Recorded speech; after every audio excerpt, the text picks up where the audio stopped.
Hello, friends. Bonjour les amis. Saviez-vous que le sabbat 19 septembre est un jour très important pour près de 2 millions de jeunes dans le monde? Il s'agit de la Journée mondiale des explorateurs. Une journée consacrée chaque année à la mise en valeur des jeunes qui s'engagent dans les explorateurs.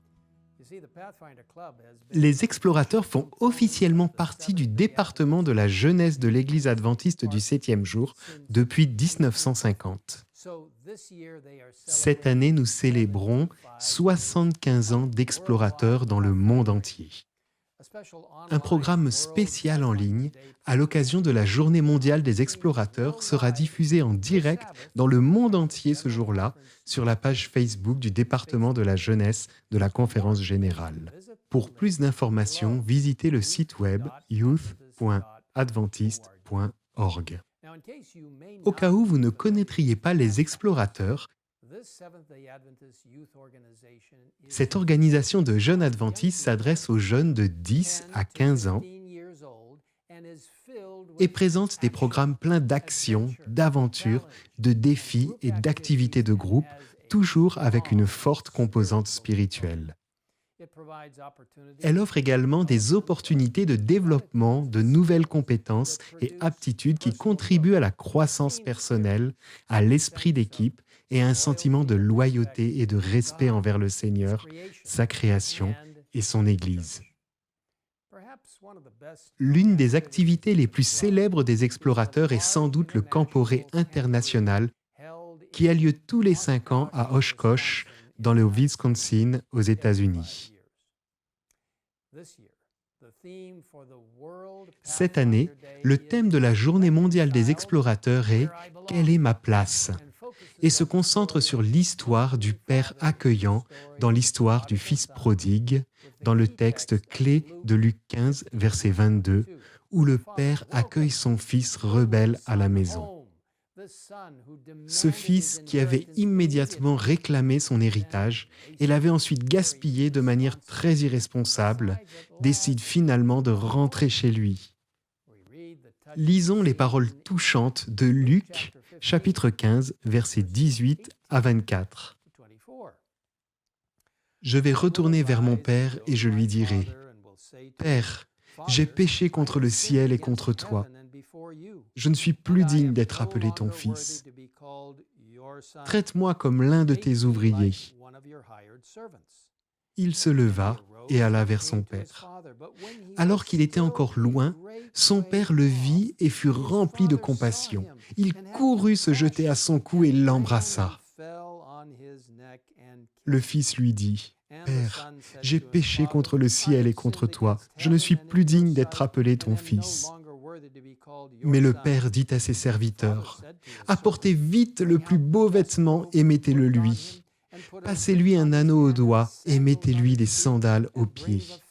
Amenez le veau qu'on a engraissé et tuez-le, mangeons et réjouissons-nous, car mon fils que voici était mort, il est revenu à la vie. Il était perdu, il est retrouvé. » Et ils commencèrent à faire la fête.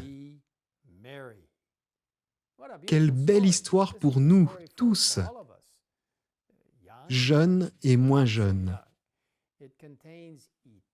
Elle contient des leçons éternelles pour nous, nous donnant une belle image d'un Père céleste qui nous aime et qui attend avec impatience de nous accueillir chez lui. Peut-être, mon ami, avez-vous erré ou êtes-vous tenté de vous éloigner de Jésus? Peut-être avez-vous l'impression d'être allé trop loin pour faire marche arrière. Ne prête pas l'oreille aux suggestions de l'adversaire qui te conseille de demeurer loin du Christ jusqu'à ce que tu sois meilleur. Si tu attends, tu ne reviendras jamais au Seigneur. Quelle belle citation tirée de Les paraboles de Jésus. Lève-toi, va vers ton Père, il accourra très loin à ta rencontre. Si tu fais ne serait-ce qu'un pas sur le chemin de la repentance, il te serrera dans ses bras avec un amour infini.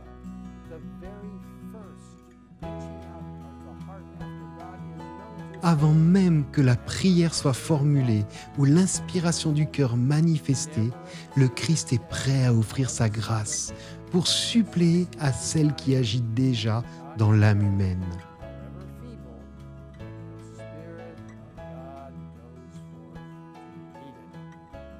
Quelle belle promesse! Et vous savez, cette histoire émouvante parle aussi à nos cœurs. En accueillant à nouveau ceux qui se sont égarés, nos cœurs aspirent-ils à ceux qui ont peut-être grandi dans l'Église et qui ont peut-être participé aux activités des explorateurs et à d'autres activités de la jeunesse, mais qui se sont égarés d'une manière ou d'une autre? Passons-nous du temps à genoux pour ces jeunes, à supplier le Seigneur de les ramener? Trouvons-nous des moyens de leur tendre la main, de leur faire savoir que nous nous soucions d'eux et qu'ils nous manquent? Et lorsqu'ils reviennent, les accueillons-nous les bras ouverts? Nous pouvons tirer de nombreuses leçons de cette parabole. Prenons à cœur le merveilleux thème de la Journée mondiale des explorateurs de cette année. Quelle est ma place? Avec Dieu, voilà la place de nous tous. Dans Jean 14, versets 1 à 3, Jésus a fait cette merveilleuse promesse. Que votre cœur ne se trouble pas.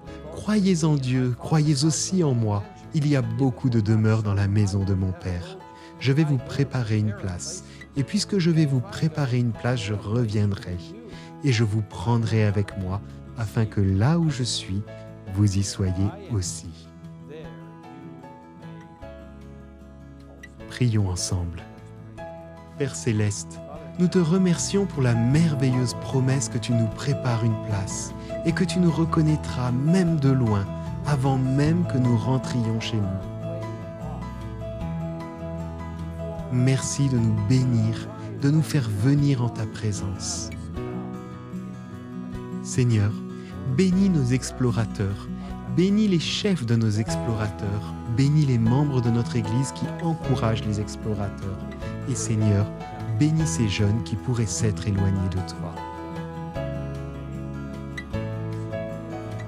Il peut même s'agir de personnes plus âgées qui, à un moment donné, ont eu un lien avec l'Église et les explorateurs, pour ensuite décider de quitter ton bercail. Ramène-les, Seigneur, et aide-nous à entrer en contact avec eux et à les encourager.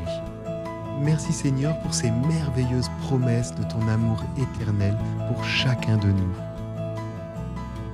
Nous nous réjouissons de nous retrouver au ciel avec toi pour ne plus jamais être séparés. Nous te le demandons au nom de Jésus. Amen. Amen.